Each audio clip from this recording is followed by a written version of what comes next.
नमस्कार, नॉकिंगन्यूज़.com में आपका स्वागत है। मैं हूं गिरिजेश वशिष्ठ। जितना आपकी अपनी भारत के ज़्यादातर लोगों की अपनी हैसियत नहीं है, हैसियत मतलब आर्थिक क्षमता नहीं है, उससे ज़्यादा कर्ज में देश की सरकार लोगों को डुबो चुकी है। 2014 में जब मोदी जी ने पांव रखा था सरकार में, तब से लेके अब तक भारत का कर्ज 3 गुना हो गया है और ये लगातार बढ़ता जा रहा है। कर्ज की ये स्थिति इस देश के लिए कैसे कैसे खतरनाक होती जा रही है और किस तरह से इस कर्ज के कारण भारत की स्थिति बिल्कुल उस तरह बढ़ रही है जैसे कि श्रीलंका की हुई थी, जैसे पाकिस्तान की हो रही है, जैसे नेपाल की हो चुकी है। और जिस हालत में अमेरिका, आपको पता है क्वाड देशों के सम्मेलन में जो बाइडेन को अमेरिका जाना था, उनको अपनी विजिट कैंसिल करनी पड़ी। और विजिट इसलिए कैंसिल करनी पड़ी है कि उनकी सरकार गंभीर आर्थिक संकट में फंसी हुई है। सरकार कह रही है कि हमारे को और कर्जा लेना है। कर्जा लेने के लिए वहाँ की संसद से अनुमति मांग रहे हैं, संसद अनुमति नहीं दे रही है और अगर जून तक अनुमति नहीं दी तो अमेरिका की सरकार दिवालिया हो जाएगी। तो ये जो कर्जा लेने की बीमारी है और ये जो पैसा कर्जा हमारा देश ले रहा है, भारत सरकार, और अमेरिका और चीन से तुलना ना करें क्योंकि अमेरिका और चीन की आमदनी इतनी ज़्यादा है।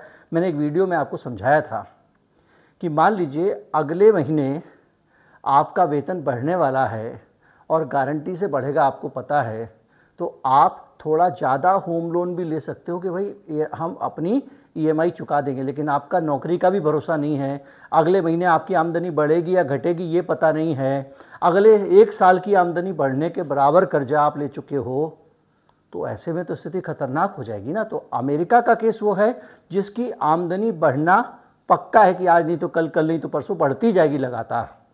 अमेरिका की जीडीपी रुकना नहीं है। भारत की जीडीपी वृद्धि की रफ्तार कम ज़्यादा होती रहती है। तो ऐसी हालत में भारत सरकार जिस तरह से कर्जे ले रही है और कर्जे लेने के बावजूद टैक्स भी बढ़ा रही है, सब्सिडीज़ भी कट कर रही है, पैसा कहाँ जा रहा है, इस देश के ऊपर कितने कर्जे, इस पर काम किया एक फाइनेंस के जर्नलिस्ट हैं। चूँकि वो मेरी फील्ड नहीं है, मैं बहुत समझ के उनसे समझ के कई बार वीडियो करता हूँ, लेकिन आज मैं उनसे बात करूँगा और उनसे सीधे समझेंगे कि भैया ये कर्जों की जो गंगा बह रही है, इसमें कहीं देश तो नहीं बह जाएगा। और ये बेहद कड़वा और सच्चा एनालिसिस है जो इस देश के सामने आना चाहिए, इस देश के लोगों को पता चलना चाहिए, और इसलिए अपनी जिम्मेदारी समझते हुए मैं आपके पास लेके आ रहा हूँ। और इस मसले पर जो खुल के बोल सकता है, जो दहाड़ सकता है, जिसकी पकड़ है और जिसने खुद मेहनत की है स्टोरी पर, एक एक लाइन निकाली है, वो है फॉर्च्यून इंडिया मैगजीन के राजीव रंजन सिंह। राजीव रंजन सिंह को मैं आज आपके साथ में लेकर आया हूं, उनसे पूरा मामला समझेंगे। लेकिन कुछ बेसिक चीज़ें आपको जानना ज़रूरी है जो मैं पहले बता देता हूं। कोई भी देश, उसकी जितनी सालाना अपने घर में आमदनी है या कहीं जितना उत्पादन करता है, पूरा देश मिलके, पूरा देश काम में लगाओ, हर व्यक्ति उत्पादन कर रहा है, तो जो देश का टोटल उत्पादन होता है उस उत्पादन के 40-50% तक तो अगर कर्जा रहे तब तो देश खुशहाल रहता है। भारत की हालत यह है कि सरकार ने अंधाधुंध, केंद्र सरकार ने कर्जे लिए हुए हैं, दुनिया से बाहर से कर्जे लेने के बाद अंदर से कर्जे लिए हुए हैं, मुझसे कर्जा, आपसे कर्जा। कैसे कर्जा? आपने बॉन्ड खरीद लिया आरबीआई का, गोल्ड बॉन्ड खरीद लिया, वो सारा पैसा सरकार के ऊपर कर्जा ही तो है। इसके अलावा अलग अलग बैंकों से सरकार का कर्जा, इसके अलावा राज्य सरकारें, अलग अलग स्तर पर सरकारें, सरकारी विभाग भी कर्जे ले रहे हैं। आपने सुना होगा कई जगहों पे कि जिलाधिकारी का कार्यालय गिरवी रख दिया है। क्यों रख दिया? कर्जे के लिए। तो ये जो स्थिति है, ये एक बड़ा बबल हो गया है और तमाम सारा कर्ज वसूलने के बावजूद हालत ये है कि जीएसटी कंपनसेशन, आप जानते होंगे, मैंने एक वीडियो में आपको डिटेल से बताया था, फिर भी बता देता हूँ। जीएसटी कंपनसेशन होता है कि सरकार ने वादा किया था कि हर साल हम आपको जीएसटी में इतनी कमाई बढ़ा कर देंगे राज्यों से, जितनी आपके पास है, और नहीं देंगे तो अपने पास से चुकाएंगे। इसके लिए एक समय सीमा तय की गई थी कि भाई इतने साल बाद हम जीएसटी कंपनसेशन देना कर देंगे बंद। अब जीएसटी कंपनसेशन बंद करने का समय निकल गया है और ज़्यादातर राज्यों के पास पूरा डिटेल वीडियो है मेरा, कौन से राज्य कितना कंपनसेशन, आप चाहें तो निकाल के पढ़ सकते हैं। कोशिश करूंगा ऊपर आई लिखा हुआ है उस बटन में लगा दूं। तो वो जीएसटी कंपनसेशन का जो सीन है वो आपके सामने है कि वो सरकार ने देना बंद कर दिया और राज्यों की कमाई हो गई है बंद। गाड़ियों के ऊपर जो ये जो आपकी इलेक्ट्रिक व्हीकल पे सब्सिडी भी सरकार ने बंद कर दी, वो भी 5-6 हज़ार रुपये महंगी हो गई हैं। तो सरकार के पास पैसे नहीं, सिलेंडर सब्सिडी हटा रही है, तेल पे हटा रही है, तो पैसे जा कर हैं। इसी पे हम बात करते हैं राजीव रंजन सिंह के, जो फॉर्च्यून इंडिया के एक बेहद सीनियर, बेहद संजीदा और बेहद जुझारू पत्रकार हैं।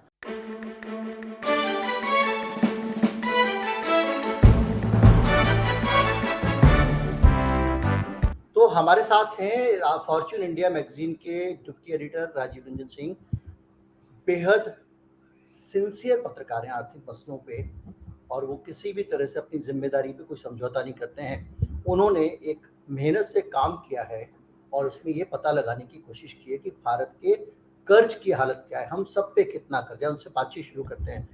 क्या हालत है कर्ज की राजीव जी, यहीं से शुरू करते हैं। देखिए, thanks a lot for inviting me. आपने नॉकिंग न्यूज़ में मुझे बुलाया।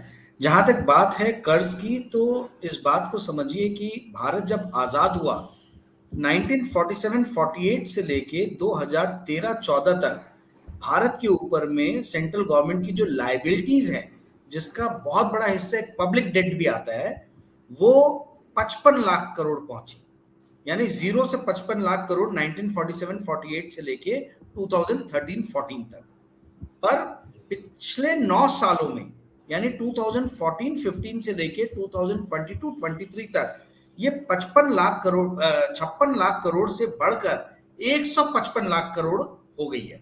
यानी लगभग 100 तो करोड़। अगर आप 70 साल बनाम 9 साल करें, जो जिसको कुछ लोग कहते हैं कि 2014 के बाद ही भारत आजाद हुआ है, जब हम गुलाम थे तब हमारे पास कर्जा जो था वो करीब 55 लाख करोड़ था, और वो उसका 3 गुना हो गया इन 9 3 गुना हो गया, 3 गुना आजादी आ गई जी, 3 गुना हो गया। अब सवाल ये उठता है कि भाई ये 3 गुना हुआ क्यों, पहली चीज। दूसरी चीज ये है कि देखिए, ये इसमें 2 अलग अलग अर्थशास्त्रियों के कैंप है, ठीक है। आप पहले हम देखेंगे, ये बता दें कि कितना हो गया है, एग्जैक्टली कितना हो गया है, किसके हेड में कितना है, फिर बाकी आगे बढ़ते हैं। ठीक है। तो 55, आप ये समझिए कि सेंट्रल गवर्नमेंट की जो लाइबिलिटीज हैं वो ट्रिपल हो गई हैं पिछले 9 सालों में। 55 लाख करोड़ से 156 लाख करोड़ हो गई है। दूसरी चीज, आप वहीं पे ग्रॉस टैक्स कलेक्शन जो है उसको यदि हम देखेंगे तो वो करीबन कुछ 9.5-10 लाख से 30 लाख करोड़ के आसपास में हो गया है, और जो नेट टैक्स कलेक्शन है वो आज की डेट में 20 लाख करोड़ के आसपास में है। तो कभी भी बोरोइंग्स जो है, लाइबिलिटीज जो है, उसको अकेले नहीं देखते हम, उसको हम दूसरे जो पैरामीटर्स हैं उसके समकक्ष देखते हैं, उसके साथ मिला के देखते हैं। तो आप ये समझिए कि पिछले 9 सालों में जो कंपाउंडेड एनुअल ग्रोथ रेट हुआ है इंडियन इकोनॉमी का, रियल जीडीपी का, वो हुआ है 4.75% से। 105 लाख करोड़ से इंडिया की रियल जीडीपी बढ़ के 159.71 लाख करोड़ हो गई है।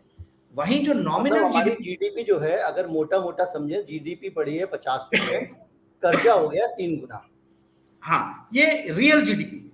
नॉमिनल जीडीपी जो है वो भारत सरकार का बढ़ा है 11% से, वो 272 लाख करोड़ आज हो गया है, जो 124 लाख करोड़ था 2013-14 में। तो इसका कंपाउंडेड एनुअल ग्रोथ रेट आता है 9%। तो रियल जीडीपी 4.75% से बढ़ी है, नॉमिनल जीडीपी जिसमें इन्फ्लेशन भी आ जाता है 9% से बढ़ा है। वहीं जो ग्रॉस टैक्स, आप परसेंटेज से तो ठीक है, वो आप जो लोग विद्वान नहीं, मैं ये बताना चाहता हूं कि क्या रफ्तार रही है, क्योंकि हम लाइबिलिटीज को अकेले नहीं देखते हैं, ठीक है। हम जीडीपी ग्रोथ और टैक्स कलेक्शन, वो दोनों भी जानना जरूरी है। तो जो टैक्स कलेक्शन है, ग्रॉस टैक्स कलेक्शन, वो भी आप देखिए कि वो 11.39 लाख करोड़ था 2013-14 में, जो अभी बढ़ के 2022-23 में 30.43 लाख करोड़ हो गया। तो इसका भी जो कंपाउंडेड एनुअल ग्रोथ रेट है वो 11.5% है।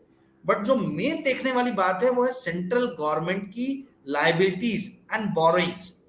वो 56 लाख करोड़ से 155 लाख करोड़ के ऊपर चली गई है, जिसका कंपाउंडेड एनुअल ग्रोथ रेट आता है 12.25%। यानी कि हमारी जो लाइबिलिटीज बोरोइंग है वो 12.25% से बढ़ी है पिछले 9 सालों में, जबकि उसी टाइम में जीडीपी जो है, रियल जीडीपी से 4.5%, नॉमिनल जीडीपी 9% और टैक्स कलेक्शन 11% से बढ़ा है।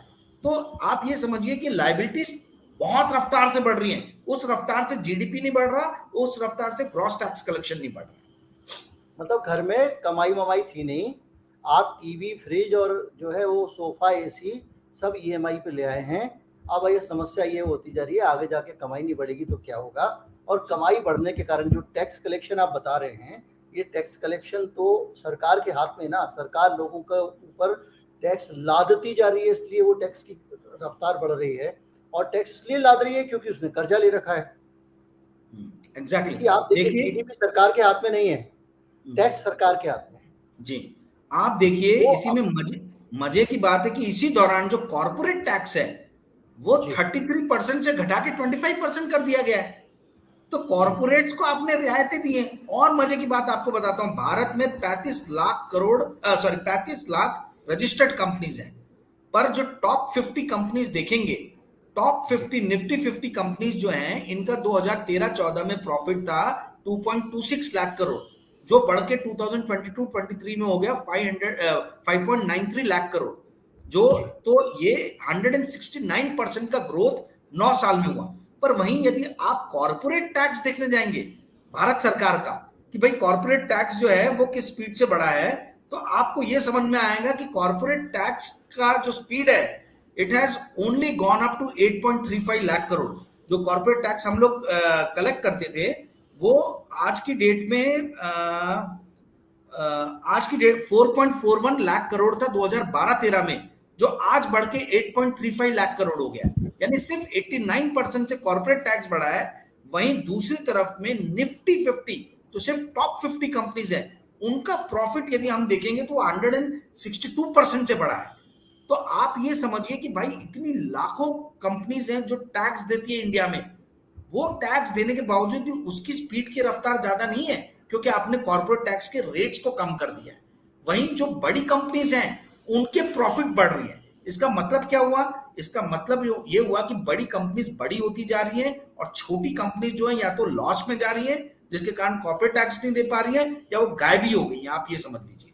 तो जैसा ये अडानी अडानी हिंडनबर्ग रिपोर्ट आई थी, मैं समझने के लिए बीच बीच में आपको ट्रेनिंग कर रहा हूँ, तो उस दौरान एक मसला उठा था कि साहब अडानी साहब दुनिया के सबसे अमीर आदमी हो गए, दूसरे नंबर के, लेकिन उनका जो टैक्स में कंट्रीब्यूशन है वो टॉप 10 में भी नहीं। यही रिपोर्ट आई थी ना?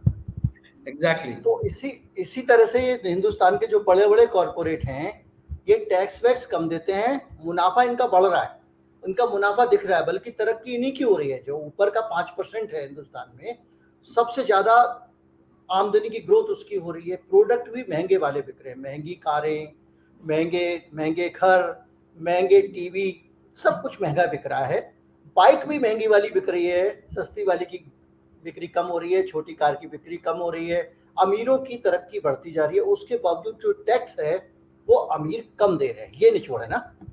एग्जैक्टली। अब आप देखिए, रिलायंस इंडस्ट्री हो गया, या आपका आईसीआईसीआई बैंक हो गया, एसबीआई हो गया, एयरटेल हो गया, ये ऐतिहासिक रिकॉर्ड प्रॉफिट इन लोगों ने बनाया है इन कंपनीज में। अगर आप देखें अभी जो इनके रिजल्ट्स आ रहे हैं, तो they have made historically highest profit in their history. ITC हो गया।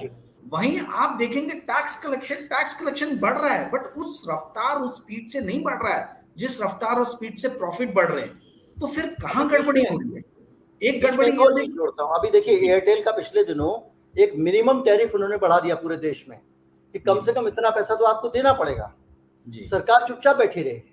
अब उसके जब रिजल्ट आ रहे हैं तो पता चला कि उसने शायद 70-80% अपना मुनाफा बढ़ा लिया। यानी इस देश के लोगों को खुली लूटने की छूट है, और सरकार भी इन लोगों से ना तो इनके ऊपर कोई सख्ती करती है और ना ही टैक्स में सख्ती करती है कि भैया टैक्स उनसे ले लो ताकि आम आदमी के ऊपर बोझ कुछ कम हो जाए। एग्जैक्टली। देखिए, जो देश का जो अर्थव्यवस्था है उसका स्ट्रक्चर ऐसे चेंज हो रहा है कि कुछ बड़ी कंपनीज उभर के आ रही हैं, अंबानी, अदानी, एयरटेल, मतलब ये अपने अपने सेक्टर की ये लोग बड़ी कंपनीज है। और ये कंपनीज जो है प्राइसिंग क्या रहेगा, ये प्राइसिंग कंप्लीटली उनके हाथ में चला गया है। तो मेरे और आपके जैसे कंज्यूमर्स के पास में कुछ बहुत ज्यादा बोलने के लिए रह ही नहीं गया। क्योंकि आप टेलीकॉम सेक्टर देखिए तो गिन के 2 कंपनी रह गई हैं, जहां पहले 5-6 कंपनीज हुआ करती थी, सब गायब हो गए, अब 2 कंपनी रह गई। अब हम सारे लोग जो है ये कंपनीज के ऊपर में डिपेंडेंट है। तो बेसिकली देखिए क्या हो क्या रहा है। मुद्दे जो समझने वाली बात है, मूलभूत बात, वो ये समझने वाली बात है कि एक तरफ भारत सरकार के लाइबिलिटीज जो हैं और बोरिंग्स जो हैं वो बढ़ रही हैं, वहीं दूसरी तरफ कॉर्पोरेट्स जो हैं, कुछ बड़े कॉर्पोरेट्स, इनके प्रॉफिट बढ़ रहे हैं उसी रफ्तार से, बट उस रफ्तार से भारत सरकार का टैक्स नहीं बढ़ रहा है। टैक्स नहीं बढ़ रहा है। भारत सरकार तो एक ही तरीके से कमा सकती है, टैक्स के थ्रू। बाकी जो भी तरीके हैं वो बहुत छोटे तरीके हैं। तो उसके हाथ में भी नहीं। हाँ, वो टैक्स उस तरीके से बढ़ नहीं पा रहा है, पर प्रॉफिट उस तरीके से बढ़ रहा है। अब टैक्स नहीं बढ़ पा रहा है तो भारत सरकार को जो दूसरे काम करने, कल्याणकारी काम करने, इंफ्रास्ट्रक्चर बिल्डिंग करनी है, उसके लिए इसको और डेट लेना पड़ रहा है। और डेट लेना पड़ रहा है तो इसकी लाइबिलिटी और बढ़ रही है। देखिए, उसमें भी कटौती कर रही है। आज अखबार में खबर थी कि ईवी के ऊपर जो सब्सिडी दे रहे थे उसमें कटौती कर दी जी। हम सब जानते हैं एलपीजी में किस तरह से सब्सिडी कट कर दी गई है पूरी तरह से। हम फर्टिलाइजर में सब्सिडी का हाल जानते हैं। डायरेक्ट बेनिफिट के नाम पे इतने सारे कागज पत्रे और इतनी सारी फॉर्मेलिटी कर दी गई कि आधे लोग जो है उन डायरेक्ट बेनिफिट का भी फायदा नहीं उठा पा रहे हैं, क्योंकि वो सरकारी दफ्तर में जाके फाइल पास कराएगा तभी तो डायरेक्ट बेनिफिट उसके खाते में आएगा। तो ये एक तरह से देखा जाए तो गरीब और गरीब, अमीर और अमीर होता जा रहा है। लेकिन अभी सबसे बड़ा मसला ये कि इस देश के लोगों के ऊपर कर्जा बढ़ता जा रहा है। तो भारत में क्या आपने ये कैलकुलेट किया प्रति व्यक्ति कितना कर्जा हो गया एक आदमी के ऊपर? प्रति व्यक्ति तो मैंने नहीं किया। वो 140 करोड़ से 155 लाख करोड़ को डिवाइड करना पड़ेगा। तो वो अभी मेरे पास में एग्जैक्टली मोटा 1 लाख रुपए तो कम से कम कर्जा है। हाँ, होना चाहिए। ठीक है, तो ये जो है आप ये समझ लीजिए कि मतलब मैंने एग्जैक्टली वैसे कैलकुलेट नहीं किया। पॉपुलेशन डिवाइड करें हम इससे टोटल लाइबिलिटीज से सेंट्रल गवर्नमेंट की। बट मूल मुद्दे की जो समझने वाली बात है, आप ये देखिए बड़ी कंपनीज बड़ी होती जा रही हैं। जीनी कोफिशिएंट जो अमीर और गरीब के डिफरेंस को नापता है, यानी कितना इनके बीच में खाई बढ़ रही है, आप ये देखेंगे कि भाई तमाम कल्याणकारी बातें करने के बाद, ये सब करने के बाद भी जीनी कोफिशिएंट में कोई कमी नहीं आ रही है भारत के अंदर में। तो ये एक और चीज है कि भाई आर्थिक खाई भी बढ़ रही है। बड़ी कंपनीज और कंपनीज के बीच में देखें तो कंपनीज की भी खाई बढ़ रही है। अरविंद सुब्रमण्यम जी का ये डाटा है, ये मेरा डाटा नहीं है। तो चीफ इकोनॉमिक एडवाइजर थे भारत सरकार के, इसी सरकार के।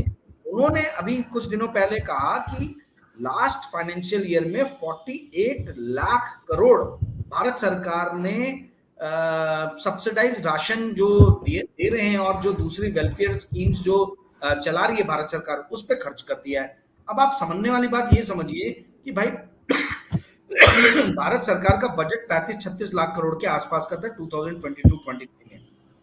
उसमें से 48 बिलियन डॉलर यदि हम देखें जो अरविंद सुब्रमण्यम जी ने कहा, तो इट कम्स 80-82 रुपए का अगर $1 है तो कम से कम 4 लाख करोड़ के आसपास में जो है वो आपका आ जाता है इन वेलफेयर स्कीम्स के ऊपर में पैसा का खर्चा।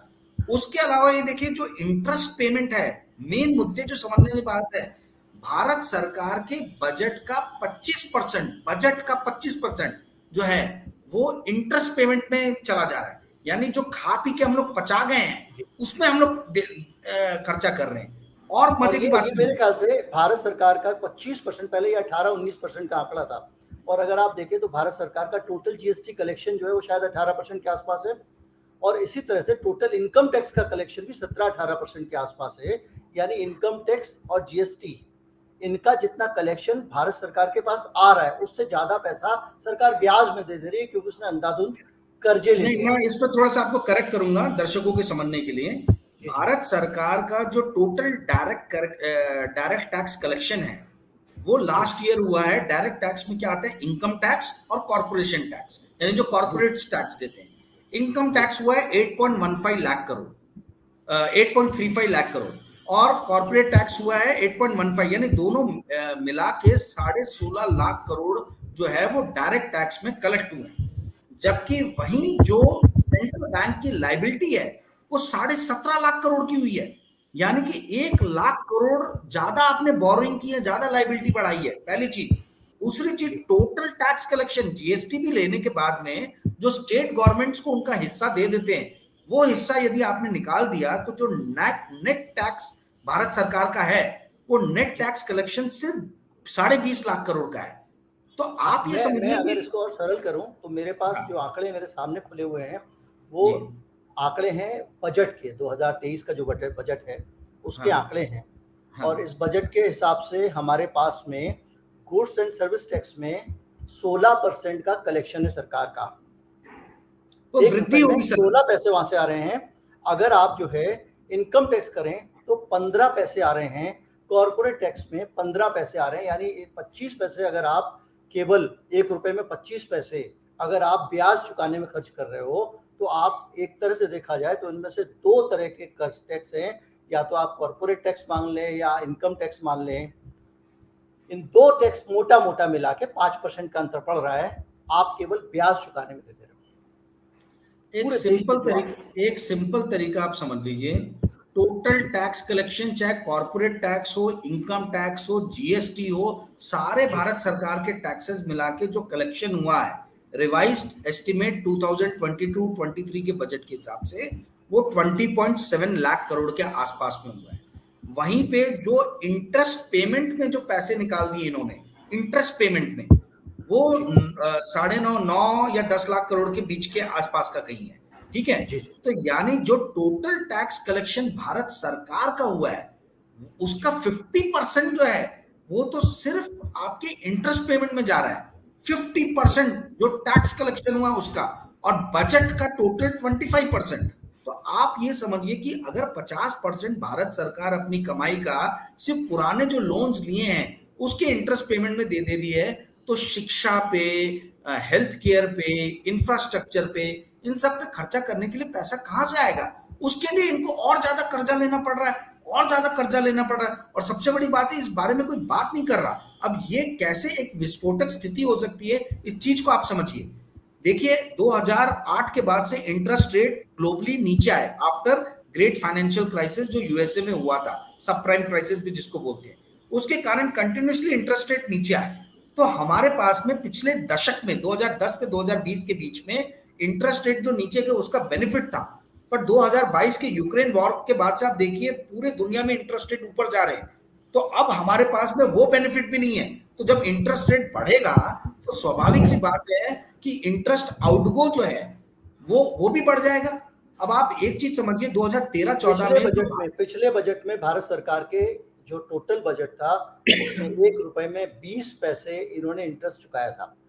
जो बजट के आंकड़े आते हैं, रुपया आए कहां से जाए कहां से, सिंपल 1 रुपए 20 पैसे। अब मैं एक और पहलू आपको याद दिलाना चाहूंगा। 20 पैसे नहीं था, 24 पैसे के आसपास, अब 24 पैसे हो गए। अब एक और पहलू मैं आपके सामने लाना चाहूंगा। अभी हमारा जो ट्रेड बैलेंस है, हमारा इंपोर्ट तेजी से बढ़ गया है, हमारा एक्सपोर्ट बढ़ने की रफ्तार बहुत कम है, और इसके कारण हमारे पास में एक और भुगतान का संकट खड़ा होता है कि हमारे पास में हमको और पैसे चाहिए होंगे। एक तरफ आप लोन में दबे हुए हैं, दूसरी तरफ से आपका माल नहीं बिक रहा है। हाँ, तो ये देखिए, अब इसमें मजेदार बात है, देखिए रशिया हमारा बहुत पुराना अलाई है, ठीक है। रशिया तक ने कह दिया कि हमारे पास में बिलियंस ऑफ इंडियन रूपी पड़े हुए हैं, जो हमें नहीं समझ में आ रहा कि हम कहाँ खर्चा करें, क्योंकि इंडिया के जो भी उत्पाद हैं उनकी क्वालिटी इतनी अच्छी नहीं है कि हम उसको इंपोर्ट करें। तो इसलिए अब हम इंडिया को ऑयल जो है वो रुपये में नहीं देंगे, इंडिया को ऑयल का भुगतान जो है कोई दूसरी करेंसी में करना पड़ेगा, रुपये में हम नहीं लेंगे। तो ये यदि रशिया जैसा हमारा पुराना साथी यदि इस तरीके की बात कर रहा है, तो आप समझिए कि एक्सपोर्ट के मामले में हम लोग कहाँ पे हैं, पहली चीज। इसका एक और पहलू भी समझना चाहिए कि आप रूस की जगह अगर अपने आप खड़े होकर देखें तो आपका तेल भी जा रहा है और आपके हाथ में कुछ नहीं आ रहा है, सिर्फ दोस्ती आ रही है। एग्जैक्टली, जो रुपए मिल रहे हैं उस तेल के बदले वो कहीं चल ही नहीं रहे। एग्जैक्टली, तो उन्होंने ये अब वो भारत सरकार के बॉन्ड में पैसा लगा रहे हैं, उससे कितना कितना रिकवर कर लेंगे वो। और भारत सरकार के भी बॉन्ड में लगा रहे हैं, तो वो जब अपने देश में पैसे को लेके जाएंगे तो वो तो अपनी करेंसी में कन्वर्ट करेंगे, तो इंडिया का रूपी भी वीक हो रहा है। आप देखेंगे रशियन रूबल जो है वो डॉलर के मुकाबले स्ट्रांग हुआ है पिछले कुछ महीनों में, जबकि इंडियन रूपी वीक हुआ है। तो वो जो पैसे भी निकाल के लेके जाएंगे, पैसा लगाने का अगेन जो हमारी थीम है, बॉन्ड में पैसा लगाने का भी मतलब यही है कि अगर किसी ने सरकार का बॉन्ड खरीदा तो सरकार पे देनदारी बढ़ गई। एग्जैक्टली। तो वही लायबिलिटीज वही हुआ ना। देखिए जो सबसे बड़ा मुद्दा है जिसके बारे में आज की डेट में कोई बात नहीं कर रहा है, वो ये है कि भाई हम जीडीपी ग्रोथ करते हैं। भाई जीडीपी का जो ग्रोथ हो रहा है इंडिया में, उससे कहीं तेजी की रफ्तार से पब्लिक बोरोइंग और लाइबिलिटीज बढ़ रही हैं। ठीक है, जो ग्रॉस टैक्स कलेक्शन और नेट टैक्स कलेक्शन की जो रफ्तार है उससे कहीं तेजी से आपकी लाइबिलिटीज और पब्लिक बोरोइंग बढ़ रही है। अब वो क्यों बढ़ रही है? वो बढ़ इसलिए रही है क्योंकि एक तरफ जो है कॉर्पोरेट टैक्स आप कम कर रहे हो, दूसरी तरफ आपने इनकम टैक्स का स्लैब बढ़ा दिया, तो जो नंबर ऑफ इनकम टैक्स पेई थे वो कम हो गए। तीसरी तरफ आप 81 82 करोड़ लोगों को आप सब्सिडाइज राशन दे रहे हो। एक तरफ तो आप बोल रहे हो कि भारत महाशक्ति के रूप में उभर रहा है, विश्व गुरु है, वहीं दूसरी तरफ आप अपने देश की 65% जनसंख्या को बैठ के सब्सिडाइज राशन दे रहे हो। तो ये दोनों चीजें साथ में नहीं चल सकती हैं, है ना। एक तरफ आप बोलो आंकड़ा है मेरे पास, ऑक्सफैम हाँ का आंकड़ा है मेरे पास, ब्रिटिश एनजीओ है, आपने बहुत अच्छा याद दिलाया। अभी थोड़ी देर पहले हम लोग बात कर रहे थे कि अमीर कैसे अमीर हो रहा है, गरीब कैसे गरीब हो रहा है। ये बता रहा है कि भारत की जो टॉप 10% पॉपुलेशन है उसके पास टोटल नेशनल वेल्थ का 77% है। ये और बढ़ गया है जब का आंकड़ा उससे ज़्यादा। और 73% जो वेल्थ जनरेट की गई थी वो 1% लोगों के पास गई थी। ये 2017 का आंकड़ा है। 119 बिलियनर्स होते थे भारत में और वो 9 रह गए। तो मतलब जो 2000 में 9 होते थे वो 119 हो गए। 9 से 119 अरबपति हो गए भारत में 18 से 22 के बीच में। ये ऑक्सफैम का आंकड़ा कह रहा है। आंकड़ा कह रहा है कि जो बिलियनर्स की संख्या है वो 10 गुना बढ़ गई है एक दशक में, और इनकी भारत के पूरे बजट से 10 गुना वेल्थ है, भारत के पूरे बजट से। इसके अलावा एक और आंकड़ा जो सबसे इंटरेस्टिंग है, भारत के ज़्यादातर लोग बेसिक हेल्थ केयर भी एक्सेस करने के लायक नहीं हैं। 630 करोड़ प्रॉपर 63 मिलियन यानी 606 करोड़ 30 लाख लोग, 630 करोड़ नहीं, उनको गरीबी की रेखा के नीचे धकेल दिया गया है। इसके अलावा 941 साल लगेंगे एक मिनिमम वेज वर्कर को। ये बहुत आंकड़ा महत्वपूर्ण है सबके लिए। एक आदमी जिसको न्यूनतम वेतन मिल रहा है उसको 941 साल लगेंगे भारत के जो टॉप पेड एग्जीक्यूटिव यानी सबसे ज्यादा वेतन पाने वाला जो हिंदुस्तान का कोई एग्जीक्यूटिव है उसके स्तर तक पहुंचने में 941 साल लगेंगे एक मिनिमम वेज वर्कर को। ये भारत में असमानता की कहानी है और ये असमानता तेजी से बढ़ रही है। तो जो आपने जो अभी बीच में जिक्र किया था कि अमीरों को टैक्स में राहत मिल रही है, अमीर टैक्स कम दे रहे हैं, आम आदमी पे टैक्स है। माचिस की डिब्बी में 50 तीलियां आती थी, अब माचिस की डिब्बी में 35 तीलियां आती हैं। पार्ले जी का बिस्कुट कम होते होते इतना बड़ा पैकेट छोटा सा हो गया। तो हिंदुस्तान का आम आदमी जो है वो लगातार टैक्स की मार झेल रहा है, महंगाई की मार झेल रहा है, और जो कॉर्पोरेट है उस कॉर्पोरेट के पक्ष में सारी नीतियां बन रही हैं। अब एक मसला ये आता है कि क्या ये सब जो आपने बताया, इतना कर्जा बढ़ गया देश का, इतनी सारी परिस्थितियां, आपने मेहनत करके आंकड़ा निकाला है, और इसमें ये जो हमारे देश के पढ़े लिखे लोग हैं, बहुत सारे लर्नेड लोग हैं, जो इस देश जो आर्थिक मामलों के विशेषज्ञ हैं, अर्थशास्त्री हैं, ये क्या कर रहे हैं? ये शांति से बैठे हुए हैं, ये बोलेंगे नहीं, या इनको लगता है कि ईडी आ जाएगी घर पे? सर देखिए, यही बात है, इंडिया ग्रोथ स्टोरी की सब बात करते हैं। Why don't you add liabilities to India growth story? जब इंडिया ग्रोथ स्टोरी की बात की जाती है तो ये क्यों नहीं बात की जाती कि भारत सरकार की लाइबिलिटीज जो है वो इंडिया की ग्रोथ से बहुत ज्यादा तेजी की रफ्तार से बढ़ रही है। तो ये पैसे जा कहां रहे हैं? जो इंडिया ग्रोथ स्टोरी की बात करते हैं, यदि ये वाकई में इतना बड़ा ग्रोथ है तो फिर भारत सरकार को डेट और लेना और लाइबिलिटी बढ़ाए जाने की क्या जरूरत पड़ रही है? यही तो ये सवाल बड़ा है। सवाल है। आपने इस पे काम किया हुआ, ये पैसा खर्च कहाँ हो रहा है? क्या ये ब्याज देने में खर्च हो रहा है? क्योंकि देखिए, national highway authority of India जितना टोल पूरे हिंदुस्तान से कनेक्ट करती है, मतलब आप सोचिए कितना टोल लगता है। एक अगर ज्यादा पहिए वाला ट्रक निकल जाता है तो वो करीब 50 किलोमीटर 60 किलोमीटर तो 4000 रुपये 5000 रुपये से लेते हैं। हमारी गाड़ी कहीं से निकलती है 200 रुपये 400 रुपये 600 रुपये, थोड़ी देर के बाद टोल आ जाता है। और वो टोल प्लाजा पे जो पैसे आप दे रहे हो, हिंदुस्तान भर से जितने पैसे इकट्ठे हो रहे हैं वो सारे पैसे NHAI के, national highway authority of India limited के ब्याज में चले जा रहे हैं, नितिन गडकरी साहब की जो संस्था है। और हालत ये है कि अगर कोई कोरोना जैसा संकट या कोई और स्थिति आ जाए, अभी भी वो कुछ हाईवे बेचने की बात कर रहे हैं, तो ये जो कलेक्शन अगर गिरा तो ये ब्याज के बोझ में दब जाएंगे। बिल्कुल सही बोल रहे गलत कह रहा हूँ राजीव जी? आप। ये देखिए, आप ये तो मेरे स्थिति है ख्याल से कर्ज वो की। दिल्ली उस तरफ के एरिया में रहते हो आपको मैं एक सिंपल, आप बोल रहे पैसे कहाँ जा रहे हैं। अब आप बताइए, दिल्ली टू आगरा जाने के लिए 4-4 अलग-अलग हाईवेज हैं, क्या जरूरत है? क्या जरूरत है? एक रिलायंस ने बनाया, एक जेपी ने बनाया, मतलब आप ये समझिए एक ही दो शहर को जोड़ने के लिए एक सड़क के बदले 4 अलग-अलग तरीके की सड़कें, और चारों पे अलग-अलग कंपनीज के ऑक्ट्रॉय और ये चल रहे हैं। इसकी आवश्यकता क्यों पड़ रही है? तो सवाल जो आप पूछ रहे, पैसे जा कहाँ रहे हैं? पैसे फालतू की चीजों पे खर्च हो रहे हैं, जिस चीज की आवश्यकता नहीं उस चीज पे पैसे खर्च किए जा रहे हैं, और उसका कोई आप संज्ञान मांग नहीं सकते हो, ले नहीं सकते हो, क्योंकि वो बोलेंगे देखो हम तो इंफ्रास्ट्रक्चर डेवलप कर रहे हैं। अरे भाई, जहां इंफ्रास्ट्रक्चर डेवलप करने की जरूरत है वहां आप कीजिए। आपने एनएचआई को बहुत अच्छा एग्जाम्पल दिया। क्या कारण है कि एनएचआई के ऊपर में इतनी ज्यादा लाइबिलिटीज बढ़ी हैं? एनएचआई की लाइबिलिटीज को ये लोग क्यों नहीं क्लियर करते हैं? ये क्यों नहीं बताते कितना इंटरेस्ट पेमेंट जा रहा है? और एनएचआई क्यों नया लोन, एनएचआई पैसे लेके लैंड एक्वायर कर रही है, लैंड एक्वायर कर रही है। अरे वो लैंड किसी पॉलिटिशियन की, जैसे स्टॉक मार्केट के अंदर में फ्रंट रनिंग होती है, वैसे ही आज की डेट में सारे हाईवे प्रोजेक्ट्स में फ्रंट रनिंग हो रही है। नेताओं के खास लोगों को पता चल जाता है यहाँ से एक हाईवे जाने वाला है, उसके आसपास में वो जमीन खरीद लेते हैं, और उसके बाद में वही जमीन को जो है अच्छे खासे दाम पे, तिगुने चौगने दाम पे खरीद जाते हैं। मेरी नहीं है, कैग की रिपोर्ट और कई जगह पे ये बात बोली गई है। हाँ, यहाँ तो तक कि राम मंदिर बन रहा है अयोध्या में, उसमें साथ में ये, उसमें तो कमेटी वालों ने खरीद लिया सस्ते में एग्जैक्टली, और बाद में कमेटी को बेच दिया। लेकिन उसमें एक चीज और भी है, अभी वित्त मंत्रालय ने अभी साल 1.5 साल पहले बाकायदा एनएचएआई को कहा कि अब आप और कर्जा नहीं लोगे। हाँ आपकी हालत बहुत खराब है। अब आप हाँ, सोचिए।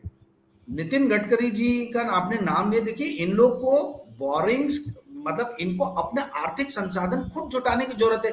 कितनी इक्विटी एनएचआई ने बेच के संसाधन जुटाए हैं? जो भी उठाए वो बोरिंग से उठाए। दो तरीके से पैसे उठाए जा सकते हैं, या तो इक्विटी बेचो, आप अपने शेयर्स बेचो, या फिर आप बैंकों से लोन लो। तो आप शेयर्स तो बेच नहीं पा रहे हो, आप खाली बोरिंग किए जा रहे हो, बोरिंग किए जा रहे हो, बोरिंग किए जा रहे नहीं, हो। अब तो जो हाईवे हैं, देश के हाईवे, वो भी उनको बिक गए। प्राइवेट कंपनी को बेचा जा रहा है। वो वही मैं बोल रहा हूँ कि आप फिर असेट्स एक बेच रहे मेरे हो। जैसे आपको एक शेयर बेचना चाहिए, हिस्सेदारी बेच के भाई आप पैसे इकट्ठे 30% करने खरीद चाहिए। लो हमारा हिस्सा, और हमारी हाँ, कंपनी में पैसा लगा दो, उससे हम हाईवे बनाएंगे। उसकी जगह आप क्या एग्जैक्टली, करते हो? सामान ही बेच दे रहे हो, घर का बर्तन बेच रहे हो।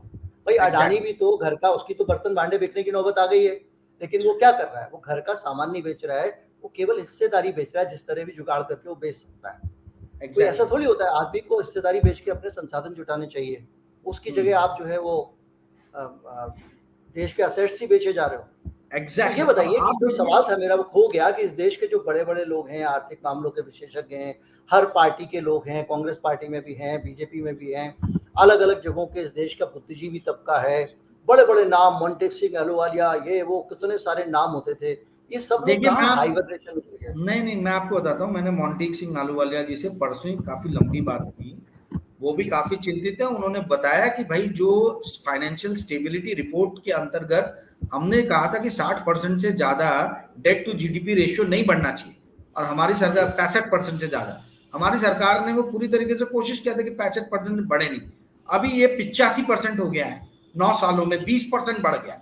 20%, आप बोल रहे जीडीपी बढ़ रही है, बट डेट टू जीडीपी और तेजी से बढ़ रहा है, 20% बढ़ गया। तो मोंटेक सिंह आलूवालिया से बात हुई, शंकर आचार्य जी जो लॉन्गेस्ट सर्विंग आपके चीफ इकोनॉमिक एडवाइजर रहे हैं, उनसे भी मेरी टेक्स्ट मैसेजेस के थ्रू बात हुई। सभी चिंता जाहिर कर रहे हैं, पर सवाल ये उठता है कि आप कितने लोगों के पास जाके उनका इंटरव्यू लेके उनको एक प्लेटफॉर्म प्रोवाइड कर रहे हो कि उनकी आवाज को जो है वो लोगों तक पहुंचाया जा सके। लेकिन मैं तो आप ऐसे ठीक कह रहे हैं, लेकिन अगर आप एक को बताइए, अगर आज मोंटेक सिंह अहलूवालिया एक ब्लॉग लिखते हैं, सब छोड़ दीजिए, एक आके अपने फेसबुक पेज पे या ट्विटर पे एक वीडियो डाल देते हैं कि भाई ऐसा ऐसा हो रहा है और ये चिंता की बात है, तो क्या लोग सुनेंगे नहीं? नहीं, क्या उनका तो लोगों तक कहना देखिए, पहुंचेगा? हम आपके जैसे पत्रकारों से बात करते हैं, हम आपको बता रहे हैं, आपका काम है जनता, नहीं तो मीडिया का फिर काम क्या है? मीडिया जो नहीं, है ठीक बात है।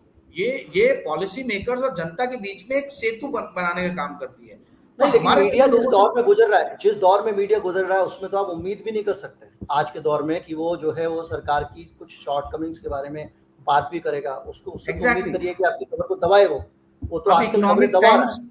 इकोनॉमिक टाइम्स हो गया, बिजनेस स्टैंडर्ड हो गया, सीएनबी, लोगों ने बात करना चाहिए ना। जो पेपर, जैसे मैं गया अपने पब्लिकेशन से मैंने जाके बात किया, जो भी बात की अभी मैं लिखूंगा, लिख के दिया, वो मैगजीन छपेगा 1 महीने बाद। पर कहने का अर्थ ये है कि ये तो मीडिया का काम है ना, कि वो जाए, इन लोगों से बात करे, उनसे पूछे कि ठीक बात है, लेकिन मेरा मानना यह है कि कुछ आवाजें उठनी चाहिए।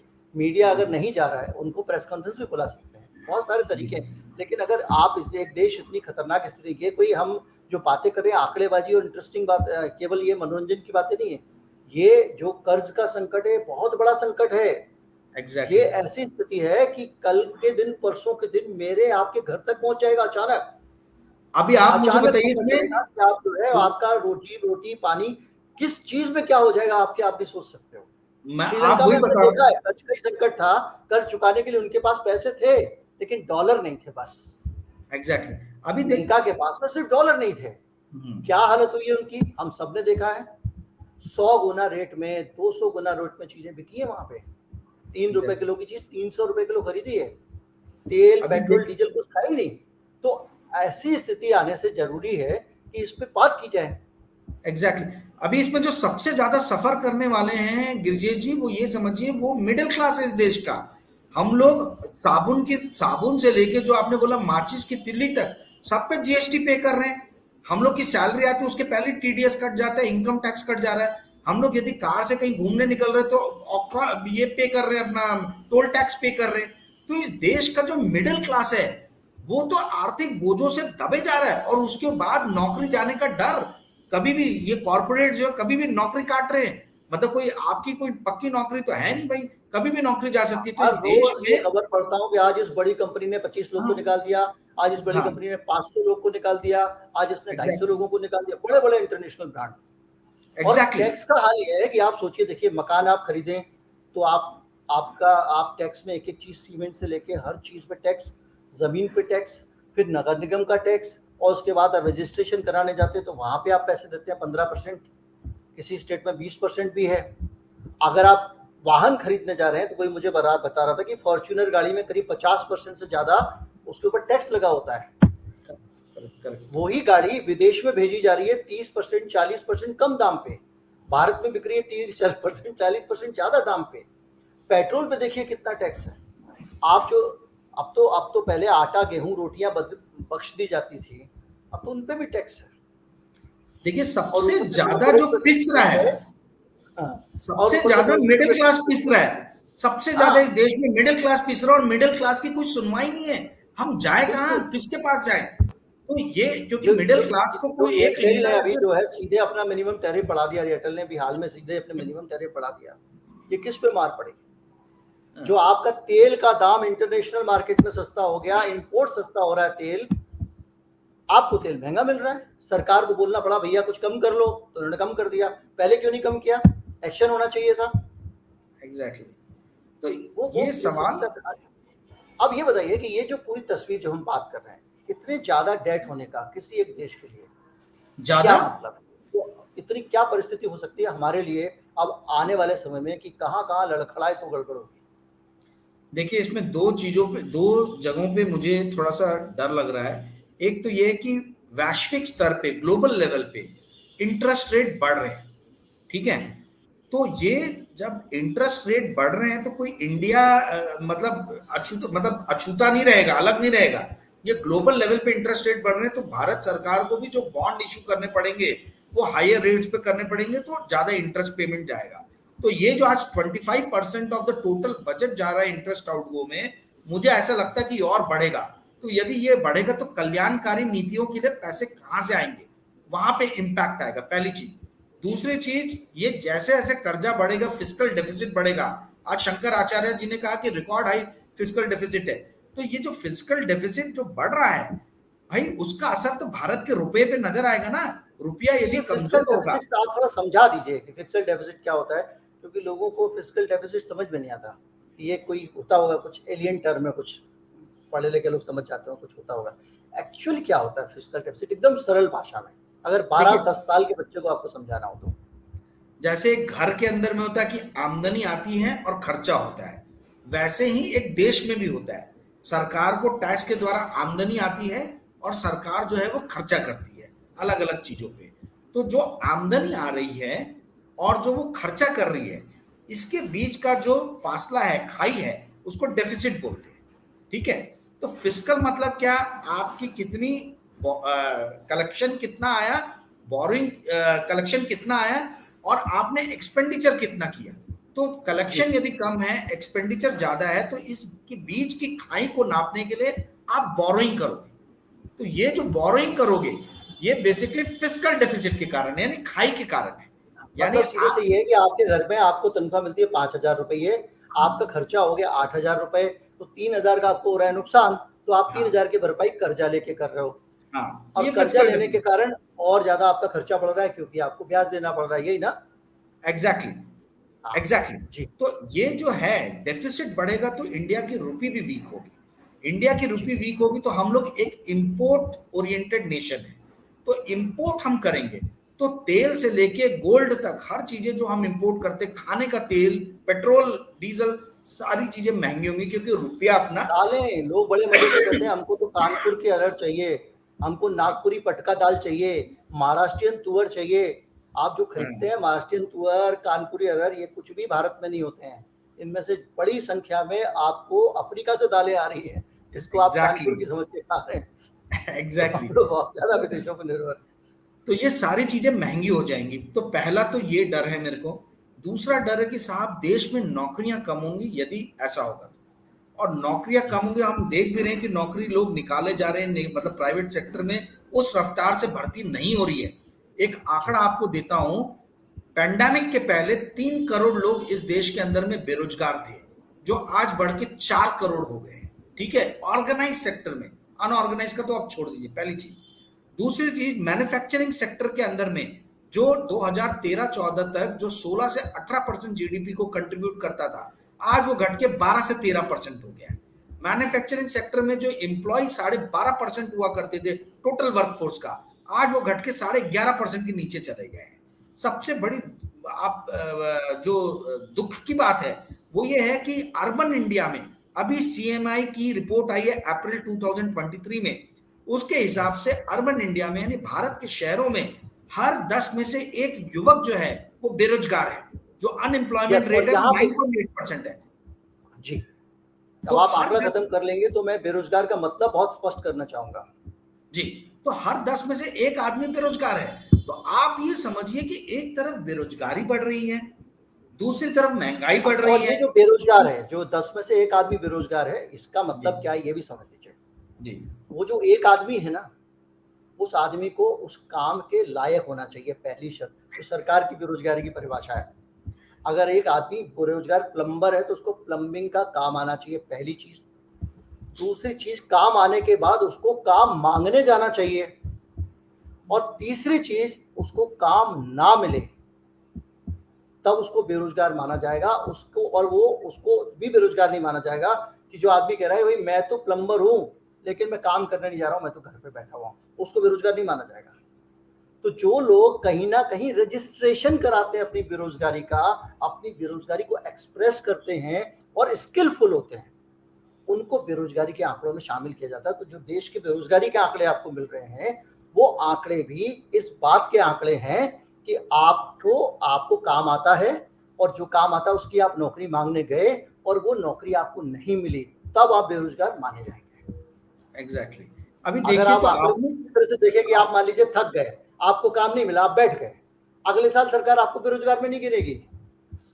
एग्जैक्टली तो ये पिताजी आपको कहेंगे कि नालायक है, नल्ला है, घर में बैठा हुआ है, लेकिन सरकार कहेगी नहीं नहीं ये तो बेरोजगार है, ये बेरोजगार नहीं है। आपने बहुत ही खूबसूरती से ये चीज को समझाया। ये डाटा मतलब बेरोजगार कौन है और कौन रोजगार सृजन करते वक्त सरकार किसको मानती है कि कौन रोजगार के लायक है और कौन बेरोजगार है ना।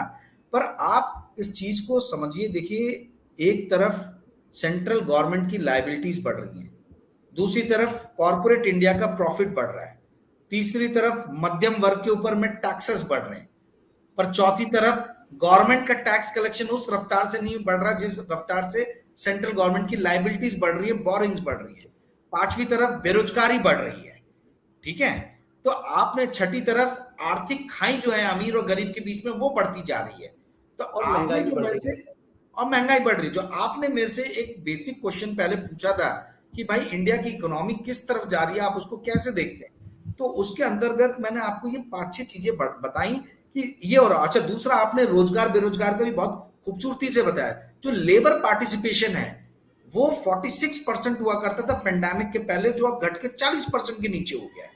40% के नीचे क्यों हो गया लेबर पार्टिसिपेशन? कि पेंडेमिक के बाद जो लोग गांव चले गए, अब वो वापस शहर में नहीं आना चाहते। इतनी महंगी लाइफ हो गई है, इतनी महंगी लाइफ हो गई कि वो सस्टेन नहीं कर सकते हैं। और वहीं उनको अपने गांव में घर में बैठे हुए यदि सरकार फ्री में राशन दे रही है या सब्सिडाइज रेट पे राशन दे रही है, तो बोल रहे कि भैया ठीक है, हम यहीं रुक जाते हैं। आज देश में 81 करोड़ को बिल्कुल। राशन और ये कड़वा सा देखिए, बहुत सारे लोग जो फैक्ट्रियां चलाते हैं, जिनका अपने कारोबार है, वो लोग इस बात को लेके बड़ा नाराज रहते हैं कि ये लोग जाके बैठ गए, ये काम ही कोई नहीं करना चाहते साहब, इनको तो मुफ्त की लग गई है, मुफ्त का राशन मिल रहा है, और ये तो मनरेगा में हल्का फुल्का काम करके घर पे ही वजह ले रहे हैं। लेकिन इसका एक कड़वा सच ये है कि आप इस देश में लोगों को जो वेजेस दे रहे हो, मिनिमम वेजेस की ग्रोथ कितनी हुई है आप 10 साल में देख लीजिए।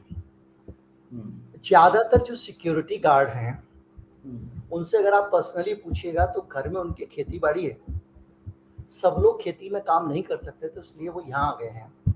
और घर से उनके अनाज आता है, तेल आता है, दूसरी चीजें आती है, तब वो शहर में सरवाइव कर पा रहे हैं। मतलब काम आपके लिए कर रहे हैं, अनाज घर से मंगा रहे हैं। Exactly. तो ऐसी स्थिति में कोई आदमी शहर में रहना क्यों चाहेगा? अगर उसको पर्याप्त सम्मानजनक वेतन ना मिले, ऐसा वेतन जिसमें कुछ थोड़ी बचत भी हो भविष्य के लिए, तो क्यों रहना चाहेगा? ये पहलू लोग जो है वो भूल जाते हैं। और सबकी शिकायत ये रहती है, ये काम ही करना नहीं चाहते हैं, ये तो गांव में ही रहना चाहते हैं, हिंदुस्तान का आदमी बहुत नाकारा है, कामचोर है, ये बातें लोग करने लगते हैं। लेकिन जो एक उनकी स्थिति बढ़नी चाहिए थी, जिस रफ्तार से वेतन बड़े लोगों का बढ़ता है, उस तरह से अगर उनका बढ़ने लग जाए तो समस्या खत्म हो जाएगी। एग्जैक्टली। अब आप देखिए हेल्थ इंडेक्स, हेल्थ का जो कॉस्ट है वो साल दर साल 15 से 20% बढ़ रहा है। एजुकेशन, बच्चों की स्कूल फीस आप देखेंगे, सबके बच्चे स्कूलों में पढ़ते हैं, आप देखिए वो भी 10 से 15% बढ़ रहे हैं। तो महंगाई जो आपको और मेरे को जो महंगाई टच करती है, वो सीपीआई इन्फ्लेशन के डाटा में नहीं आ रही है। मुझे और आपको अपने बच्चों को स्कूल भेजने में यदि 15% हर साल का इजाफा हो रहा है या 10% का इजाफा हो रहा है, तो मैं कैसे मान लूं कि महंगाई 6% बढ़ रही है? और यदि मेरी कंपनी मेरा वेज सिर्फ 8% या 10% बढ़ाए और मेरा हेल्थ कॉस्ट 15 से 20% बढ़े, मेरा एजुकेशन कॉस्ट 15 से 20% बढ़े, तो आप रेंट मेरा 15 से 20% बढ़े, तो मैं कैसे मान लूं कि महंगाई 5 से 6% बढ़ रही है? तो कहने की बात वो जो आंकड़ा है ना, सीपीआई का जो आंकड़ा है, उसमें भी एक चीज बहुत इंटरेस्टिंग है लोगों के जानने वाली। देखिए सीपीआई में क्या होता है कि जो कंज्यूमर प्राइस इंडेक्स है, उसको जानने के लिए सरकार के पास एक फार्मूला है, एक बास्केट होती है, रूरल बास्केट है, एक अर्बन बास्केट है। बास्केट मतलब एक सूची है वस्तुओं की कि ये सामान महीने में आदमी खरीदता है, और ये सामान कुल मिला के कितने का हो गया? 6% इसका दाम बढ़ गया। सरकार ने लिख लिया भाई 6% ये सामान महंगा हो गया, मतलब 6% कंज्यूमर प्राइस बढ़ गया। लेकिन इसमें जो श्रंकफ्लेशन होता है, श्रंकफ्लेशन का मतलब चीज का दाम उतना ही रहेगा, मात्रा कम हो जाएगी। आपका उसमें लिख दिया कि एक साबुन आ रहा है, भाई इस आदमी का जो है वो एक साबुन, अगर साबुन का दाम 10 रुपए का 10 रुपए ही रह गया और वो 100 ग्राम से 90 ग्राम हो गया, तो सीपीआई के आंकड़े में नहीं दिखेगा, क्योंकि सीपीआई में एक साबुन 10 रुपया। सीपीआई नहीं देख रहा है कितने ग्राम साबुन है, माचिस की तीलियां कम हो गई वो नहीं देख रहा है। तो जो श्रंकफ्लेशन हो रहा है वो सीपीआई में रिफ्लेक्ट नहीं होता है। तो सीपीआई का आंकड़ा अपने आप में एक फ्रॉड आंकड़ा देखा जाए तो सरकार का, कि जो 6% दिख रहा है, इस 6% में एक्चुअल कितना महंगा हो गया। आपको अगर ज्यादा साबुन नहीं खरीदना पड़ेगा, अगर साबुन छोटा छोटा होता जाएगा उसी के अंदर, तो देखिए सरकार देख नहीं रही। आपने जो बोला कि बड़े बड़े इकोनॉमिस्ट क्यों नहीं क्वेश्चन कर रहे, बड़े बड़े इकोनॉमिस्ट मीडिया से नाराज हैं कि आप लोग क्यों नहीं सवाल पूछते हो सरकार से कि यदि इतनी ज्यादा इकोनॉमिक ग्रोथ है, इतने ज्यादा आप बोल रहे हो, हर महीने बोल रहे हो जीएसटी रिकॉर्ड कलेक्शन जीएसटी, तो भैया यदि इतना ही रिकॉर्ड कलेक्शन है तो आपकी लायबिलिटीज क्यों बढ़ रही है इस रफ्तार से? ये अर्थशास्त्री जो पुराने, जिनको आज सरकार नहीं गिन रही, मीडिया नहीं गिन रही, कोई भी नहीं गिन रहा, उन लोगों का बड़ा ही दुख है कि ये मीडिया क्यों नहीं क्वेश्चन कर रहा है सरकार से कि यदि आपकी टैक्स कलेक्शन रिकॉर्ड है तो आपकी बोरिंग्स भी तो रिकॉर्ड है, वो क्यों बोरिंग्स आप रिकॉर्ड कर रहे हो? ठीक है। और दूसरी बात देखिए, जो सरकार के पक्ष के अर्थशास्त्री हैं उनका ये कहना है कि आप डेट के फिगर को आइसोलेशन में नहीं देख सकते हो। आप यदि कोई व्यक्ति डेट जो है, वो जो डेट ले रहा है उस आदमी की अर्निंग कैपेबिलिटीज पे डिपेंड करता है। तो यदि वो आदमी डेट लेके उसको फुलफिल कर देता है तो वो डेट ग्रोथ के लिए है, तो विच इज नॉट बैड। यदि भारत का रिकॉर्ड डेट बढ़ रहा है पर उसी के साथ में रिकॉर्ड अर्निंग्स भी बढ़ रही, तो हमको दुख नहीं होना चाहिए या हमको भय में नहीं आना चाहिए, क्योंकि भाई हमारी जो डेट जो है उसको फुलफिल करने की हमारी अर्निंग कैपेबिलिटीज है। नहीं, लॉजिकल है, ये लॉजिकल है, लेकिन क्या ये है भारत के केस में, ये सोचना पड़ेगा। नहीं देखिए, अभी तक ये जैसे बहुत अच्छी मदन फडणवीस करके बड़े अच्छे अर्थशास्त्री हैं बैंक ऑफ बड़ौदा के, उनसे भी मैंने बात किया, चीफ इकोनॉमिस्ट। उन्होंने मेरे को कहा कि देखिए आप ये समझिए कि 2010 से लेके 2020-21 तक भारत सरकार के पक्ष में एक बहुत बड़ी चीज थी, वो थी क्रूड के प्राइसेस इंटरनेशनल मार्केट में नीचे आए। दूसरी थी इंटरेस्ट रेट्स जो थे ग्लोबली वर्ल्ड ओवर वो नीचे आए, ठीक है। और सबसे बड़ी बात कि इस सरकार ने तो आरबीआई से भी पैसे ले लिए, आरबीआई से इन्होंने सरप्लस पैसा जो था वो भी ले लिया। तो अब जो है मतलब आपकी तो हर जगह से कलेक्शन आपकी बल्ले बल्ले थी भाई, चांदी था। अब आपको वो फैसिलिटीज मिलेगी क्या आगे आने वाले समय में? यदि नहीं मिलेगी तो आपने तो वैसे इतनी बोरिंग्स कर ली, तो आगे आप कैसे करोगे? ये समस्या है मेन कि भाई क्रूड के प्राइसेस अब वो नीचे नहीं रह गए, इंटरेस्ट रेट अब वो नीचे नहीं रह गए। सोशल मीडिया पे कहेंगे कि भैया कर्जा तो अमेरिका का भी बहुत ज्यादा हो रहा है, चीन का भी बहुत ज्यादा हो रहा है, लेकिन आमदनी की भी तो चीन की बढ़ रही है, आमदनी भी तो अमेरिका की बढ़ रही है। आपसे 8 बड़ी 8 to 9 टाइम्स बड़ी इकोनॉमी है इंडिया की। इकोनॉमी 3-3.25 ट्रिलियन डॉलर की, अमेरिका की 25 ट्रिलियन डॉलर की है, चाइना की 23 ट्रिलियन डॉलर की है। आज अगर वर्ल्ड की टॉप 100 कंपनीज निकाल के देख लें तो अमेरिका की 50-55 टॉप वर्ल्ड की कंपनीज में से हैं, चाइना की 15 से 20 कंपनीज हैं। हम इंडिया चाइना अमेरिका नहीं है, ये गलत फहमी में ना रहे कि भारत जो है वो चाइना या अमेरिका के बराबरी का है। हम बहुत छोटे हैं, वो हमसे 9 गुना बड़े हैं, 8 गुना बड़े। उनके डॉलर का सिक्का चलता है विश्व में, रन्नीबी युआन का सिक्का चलता है, और यहाँ रूपी को आपका ही जो सबसे खास मित्र है रशिया, वही और लेने से मना कर रहा है, वही बोल रहा है कि मॉल में और ट्रेड नहीं करेंगे रूपी में। तो आप ये इस गलत फहमी में ना रहे कि भारत जो है वो चाइना या अमेरिका की बराबरी में, ये जो लोग बातें करते हैं। हम ये मान के चले कि सरकार ने इतना कर्जा क्यों लिया होगा? क्या इसकी वजह ये रही होगी कि सरकार लोगों को ये दिखाना चाहती थी कि देखिए हमने चमका दिया, इतने हाईवे बना दिए, इतना ये बना दिया, इतना वो बना दिया, ताकि सरकार का जो है, क्योंकि ये माना जाता है कि सरकार का सारा ध्यान अपनी छवि पे रहता है, और अपनी छवि ठीक करने के लिए पूरे देश को कर्ज में डुबो दिया, या कोई और वजह है? देखिए सब पॉपुलिस्ट मेजर ये लोग ले रहे हैं। बदनाम कांग्रेस थी कि पॉपुलिस्ट मेजर लेती थी। आपको मैं बता दूं, यदि आप इस सरकार के भी पॉपुलिस्ट मेजर्स को आप देखें तो आपको समझ में आएगा कि इन्होंने वेलफेयर स्कीम्स पे कोई पैसे कम खर्च नहीं किए, वेलफेयर स्कीम्स पे पैसे ज्यादा ही खर्च हुए हैं।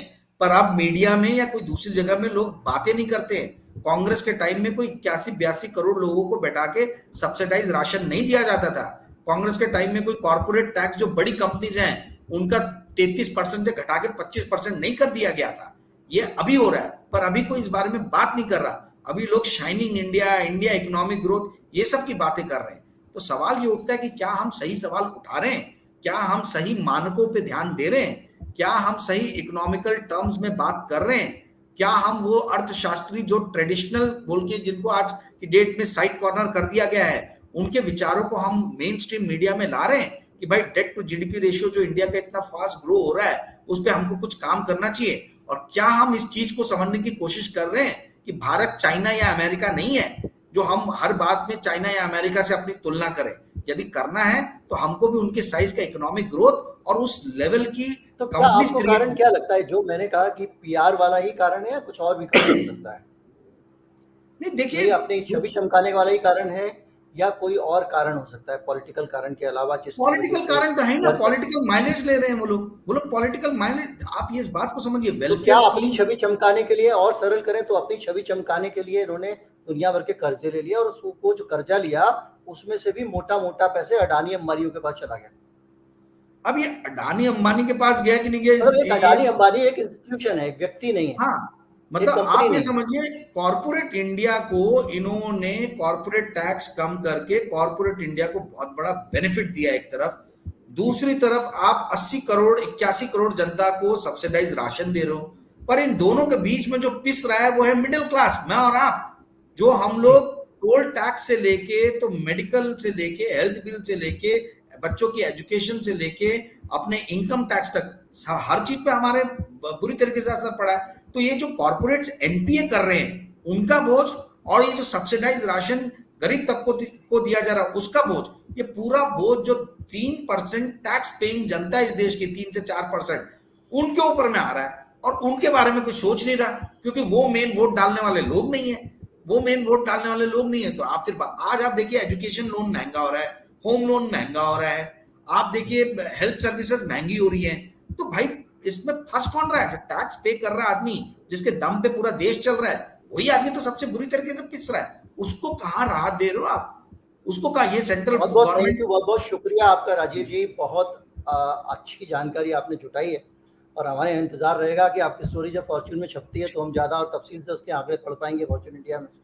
और बहुत बहुत शुक्रिया शो पे आने के लिए, दर्शकों को बेहतरीन जानकारी देने के लिए, और इस देश के सच्चे मालिक, जो असली मालिक हैं, इस देश के नागरिक हैं, उनको इस देश की हकीकत बताने के लिए आपका बहुत बहुत आभार। उम्मीद करता हूँ ये बातचीत आपको काम की लगी होगी। उम्मीद करता हूँ इस बातचीत के ज़रिए आपने ये समझा होगा कि इस देश की आवश्यकता क्या है, और आपने ये समझा होगा कि ये जो आपके आसपास चमक दमक दिख रही है, आपके घर में जो फॉल सीलिंग दिख रही है, इंटीरियर दिख रहा है, मॉड्यूलर किचन दिख रही है, और आपको बताया जा रहा है कि भाई देखो फला आदमी ने बड़े तरक्की कर ली, उसका घर भी अच्छा है, सोफे भी अच्छे हैं, उसका घड़ी भी लगी है उसके घर में, उसके टीवी भी अच्छा है, उसने अपने घर में लिफ्ट भी लगाई हुई है। लेकिन इस तरक्की के पीछे आमदनी अठन्नी, खर्चा रुपया है। आपकी आमदनी जितनी थी उससे कई गुना ज़्यादा आपने ले लिया है कर्ज, उसके कारण घर चमक रहा है। और ये जो जॉइंट फैमिली का घर है, यानी ये देश तबका है, उस घर को चमका तो लिया उन्होंने, लेकिन आने वाले समय में अगर आप कर्जा नहीं चुका पाओगे तो यही आपका मॉड्यूलर किचन, यही टीवी, यही सोफा कर्जदार उखाड़ के ले जाने में भी वक्त नहीं लगाएंगे। उम्मीद करता हूँ वीडियो आपको अच्छा लगा होगा।